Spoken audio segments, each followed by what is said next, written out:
చక్కగా ఈవినింగ్ ఫుల్గా ఇలా సన్సెట్ ఎంజాయ్ చేస్తూ, సన్సెట్ టైంలో చాలామంది వాటర్ స్పోర్ట్స్ చేస్తూ ఉంటారు. చాలా బాగుంటుంది. అండ్ ఆ టైంకి ఇంకా మస్తు ఎండ ఉండేది కాబట్టి అందరూ చక్కగా వాటర్లోనే ఎక్కువ ఉండేవారనమాట. ఈ టైంలోనే మేము జిప్ లైన్కి అడిగాము. బట్ సన్సెట్ అయిపోతున్నది కాబట్టి జిప్ లైన్ అవ్వదు అనేసారు. సో మేమందరం కూడా బీచ్ టైంని ఫుల్గా ఎంజాయ్ చేసాము. సో సన్సెట్ చూసుకొని నెమ్మదిగా మళ్ళీ బ్యాక్ టు రూమ్ అనమాట. ఎందుకంటే ఫుల్ వాటర్లో ఆడేసుకున్నాము, బట్టలు అవి చేంజ్ చేసుకోవాలి, కొంచెం రిలాక్స్ అయ్యి డిన్నర్కి బయలుదేరదామని. సో రూమ్కి వెళ్ళి మళ్ళీ చక్కగా ఫ్రెష్ అప్ అయిపోయి, ఈరోజు మా బాబు చిన్న నిద్ర తీస్తూ ఉండేవాడు. ఈ రెస్టారెంట్కి అయితే వచ్చాము. ఇక్కడ ఇండియన్ ఫుడ్ అయితే చాలా దొరుకుతాయి, బట్ వెజ్కి చాలా తక్కువ ఆప్షన్స్ ఉంటాయి. సో అందులో మనం చూస్ చేసుకోవాలన్నమాట. ఇది మా రూమ్కి పక్కన ఉండేది, సో అందుకే అక్కడికి వచ్చాము.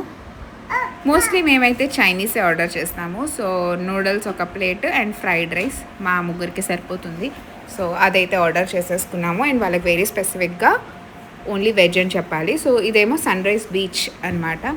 సో బాగుండేది. డిన్నర్ చేసేసి ఒక్కసారి ఇక్కడ నైట్ బాగుంటుంది అని చెప్పాను కదా, సో వాక్ చేసుకుంటూ రూమ్కి వెళ్దాం, కొంచెం వాకింగ్ కూడా అయిపోతుంది అనుకున్నాము. రాత్రి అయితే మా ఫుషి చాలా బాగుంటుంది. మంచి మ్యూజిక్ ఉంటుంది ఫుల్గా. అండ్ ఇండియన్ రెస్టారెంట్స్ దగ్గర అయితే మన ఇండియన్ సాంగ్స్ కూడా ఉంటాయి. చాలా బాగుంటుంది.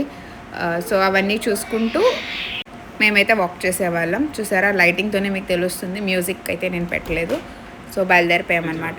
అండ్ ఈ టైంలోనే అంటే నెక్స్ట్ డే ఏదైనా వాటర్ యాక్టివిటీస్ ఉంటే దానికి డిక్లరేషన్ ఇవ్వడానికి ముందు రోజే రమ్మంటారు వాళ్ళు. సో మాది కూడా next day water activity plan ఉండేది. సో దానికోసమే మెయిన్ వాక్ చేసుకుంటూ డిక్లరేషన్ ఇవ్వడానికి వెళ్ళామన్నమాట. వన్స్ డిక్లరేషన్ అయిపోతే వాళ్ళు నెక్స్ట్ డే మన మొత్తం యాక్టివిటీ షెడ్యూల్ చేసి పెడతారు.